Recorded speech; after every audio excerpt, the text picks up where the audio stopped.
When my wife committed suicide, Brandy Zink, it was like I wanted to take all the guilt and all the blame for her committing suicide. Like it was my fault. And it was my way of my brain trying to control a situation that I had no control over. It trying to figure out if I could make it my fault, then maybe I have some sort of control, and then maybe I can control some of the outcome, maybe. I don't know why my brain went that way, but it did, and it created a ton of trauma for me. One of the things I don't think I ever really realized is if you lose a loved one to suicide, you lose a loved one to a car accident, anything that you can't say goodbye, it's almost like there's no closure. So your brain is trying to seek closure. It's trying to seek understanding and like trying to seek control over the situation because you had no control over it at all. And it's hard, I think, for us to admit that. I held on to so much of these what ifs, and I think everybody can kind of relate of you lose somebody, even if it's a car accident. Like, what if I would have kept them 5 more minutes? Or what if I would have drove that day? Or what if, all these what ifs, and it's like we're living in the past, and our hindsight is 2020. And that's the worst part, I think, is that our hindsight is 2020, and it is almost like just creating more trauma for us because it's wanting to seek this understanding and wanting to seek this closure over it, and it all it does is create more pain. The thing I had to really find is that EMDR works, and it's a process, and was what helped me let go that Brandy's suicide was my fault. I used to keep thinking I could do more. I could have done more. What if I did this? What if I did this? And then beating myself up for where I was at that time. When she committed suicide, we were separated. She was living in Yuma with her mom and stepdad. I was living in Orange County. I was drinking still. I was using cocaine still. I was trying to find myself. It was not the greatest marriage at all. It was a very toxically codependent marriage. And I was trying to seek validation. Her and I stayed in contact that whole time because there was always this big part of me that it was almost like this was a dream. Like one day she is going to wake up and decide to get sober, and then I'm going to get sober with her, and we're going to live happily ever after. I had this fantasy that this is how it was going to play out. And any relationship I had gotten into while she was alive, it was like that was a temporary relationship. I didn't even go into these relationships thinking that they were going to last. One of them ended up being an ex-wife of mine.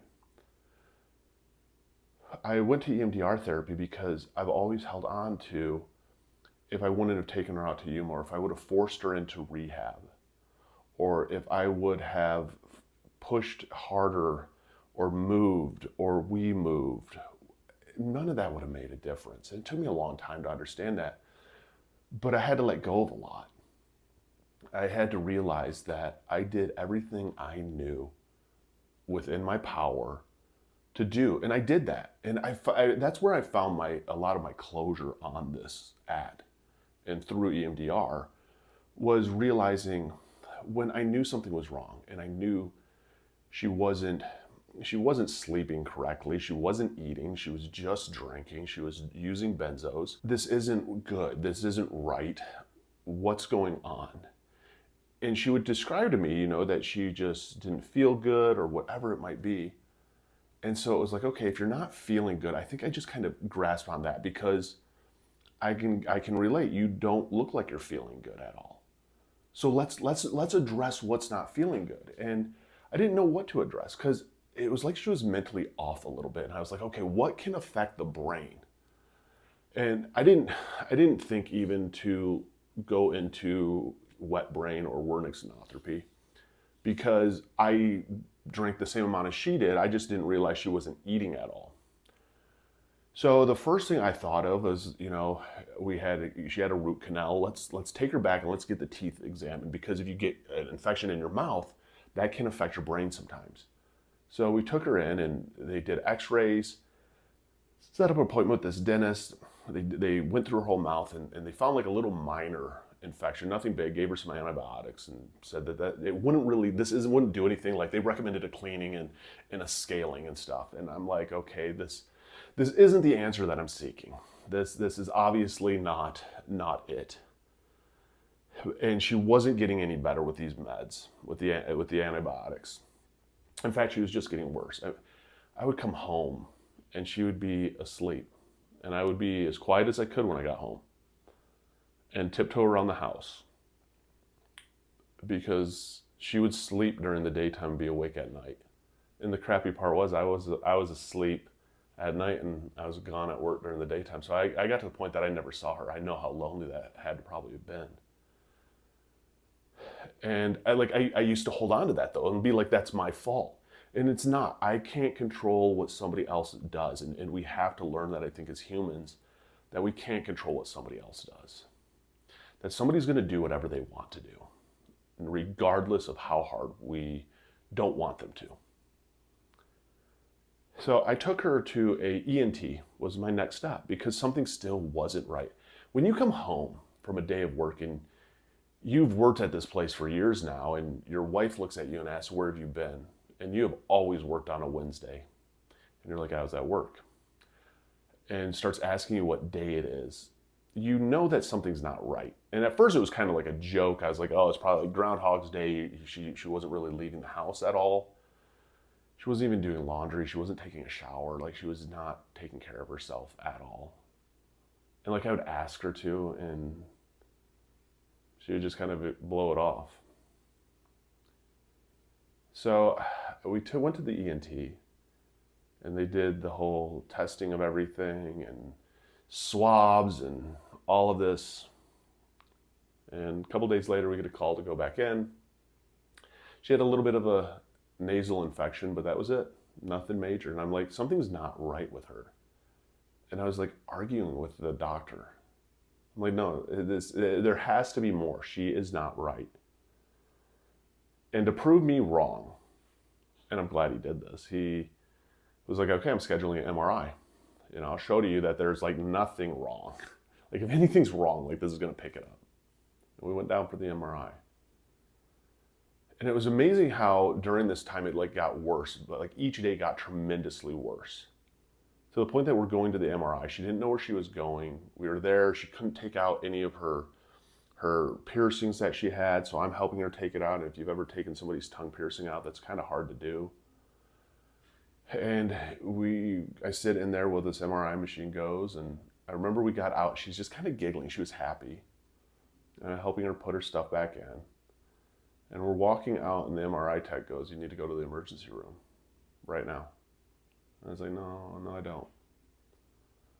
He's like, she has black spots on her brain. And I was like, no, this dude doesn't know how to read it.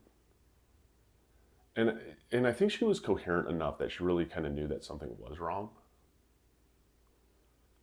And she was like, no, I'm fine. And I'm like, well, you haven't ate. And she was like, well, I'm hungry. And that was like the first time in a while she told me she was hungry. And we stopped at McDonald's on Valley View. There used to be a bowling alley there. And we pulled in that McDonald's, and I got her chicken nuggets and fries because I wasn't going to take her to the emergency room unless the doctor told me to. And they sent the results over to him, and I ended up getting a call from the office, and they said, you need to take her down right away. So I took her down to the emergency room, got her checked in. We're sitting there. And they call us back, and the ER doctor was like, what, nurse, or what are you here for? And I'm like, I don't know. They said that she had black spots on her brain. They're sending over the results. They told us to be here. He's like, okay. And it was so weird. I had such a feeling like they thought we were pill shopping. But I didn't dress like I was a junkie, which kind of surprised me, but hey, whatever. And I remember like this sinking of pity for her, of watching him go, okay, stand up. And so she stands up and she's kind of woozy. He's like, walk towards me. And she takes 2 steps and starts to like fall, and he catches her. And he holds her up, and he's like, what? And I'm like, she hasn't taken anything, and she didn't even really drink at all that day. And he's trying to get her to touch her nose, and she can't. And he's like, something's not right. And we do a urine test, and we're sitting and waiting, and finally they admit her. And they said that she had Wernicke's anotropy, or Wernicke's, wet brain. Brain was shutting down. Brain was dying off because the carbs and alcohol were blocking any vitamins that she was getting from going to her brain. And she wasn't eating very much at all. And so she wasn't getting much vitamins. So her brain was just starting to die off. And it was like she had dementia. It was the scariest thing ever. Like, she knew who I was and she knew like certain things, but if I didn't know her any better, it was like she had dementia. Just couldn't tell what day it was, if it was night or dark, like what was even going on. And man, we go through this, and it was so funny because we're in there and he's like, hey, if you want any kind of food, get it now because you're not going to be able to get this for a while. And she wanted Taco Bell. And I think she did that because I like Taco Bell. I went down and got us like $40 worth, $50 worth of Taco Bell. We're just gorging out. And I had to leave her there. And they told me the next morning I could come and see her. And for 5 days I would wake up, I would work out, I'd go to the hospital, I'd spend time with her, I'd go to work, I'd come home, I'd go to the hospital, I'd spend time with her and go home. And did that for 5 days.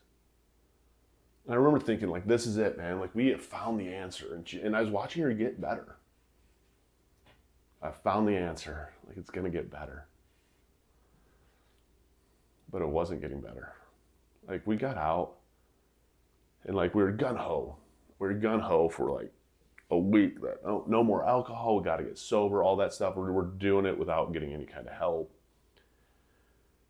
And I'll never forget, we started drinking non-alcoholic beer. There's one time we were sitting on the porch and we're drinking non-alcoholic beer on our patio. And it was probably even with me partially too, of like, let's just get a 6-pack. I mean, beer isn't really that bad. It was the Jägermeister. It was the hard liquor. So we also went back to drinking beer. And it just went downhill again. And she fell right back into that same routine. And I didn't know how to get her out of it. And I just couldn't take it anymore. We weren't intimate at all. I really missed that part. I just missed like being loved. I missed my best friend. I missed a lot. I'm watching her deteriorate again in front of me, and I can't do it. And I really think there's a part of me that knew that she wasn't going to make it out of this. And I don't think I ever thought that she was going to commit suicide.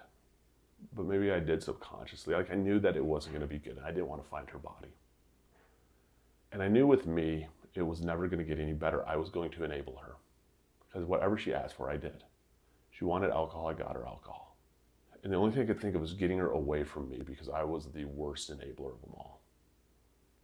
And so I took her to Yuma, Arizona to live with her mom and stepdad. And originally I told her I'm just going to drop her off for a few weeks. She has to sober up. She has to get better. And then she finally realized that I wasn't really going to come back. And I beat myself up over that a lot.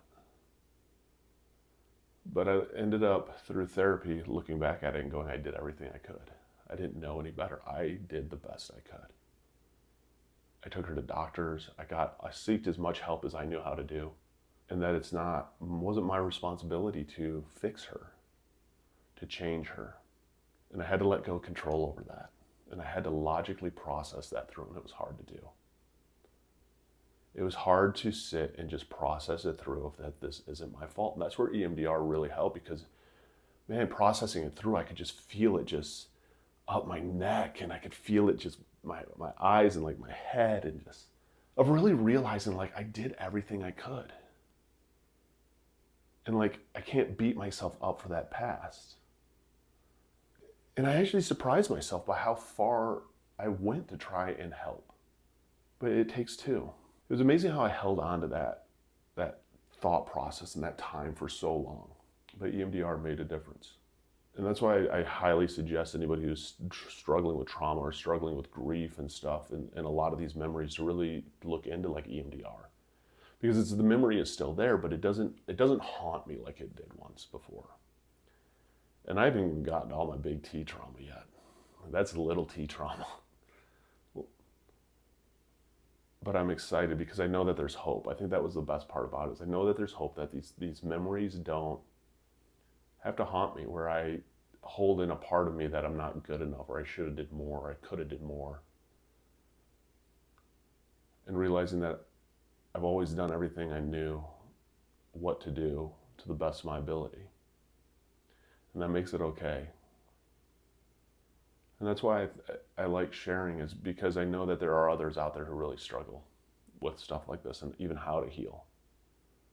And hopefully this gives you an idea to look into EMDR therapy. Realizing that it's a process, but just like even with EMDR therapy, like you have to want it. It doesn't just work. You don't just sit there and you're like, oh, I'm magically work through these memories. You have to want it. And you have to find a therapist that you really like and like that you vibe with.